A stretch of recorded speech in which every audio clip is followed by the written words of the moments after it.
So we're not just doing rote learning, just learning about interpreting, but we're also learning about the cultural aspects, and they do this through an immersive learning experience through different activities, bringing in people from the deaf community themselves.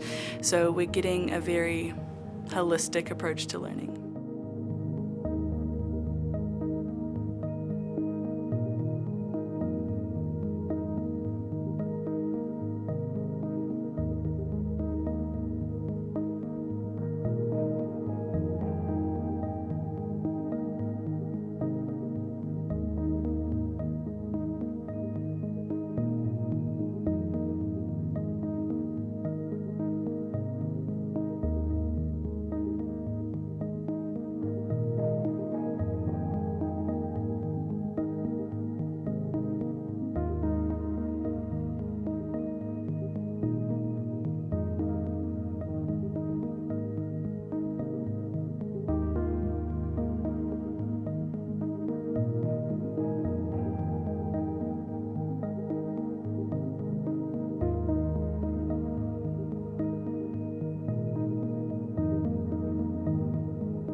The class has always been set up as a really safe space, so going in there, it's okay to make mistakes, it's okay to do things that are different and learn from them. We're also there to learn from each other, as well as the lecturers teaching us positive and negative aspects of what we're doing.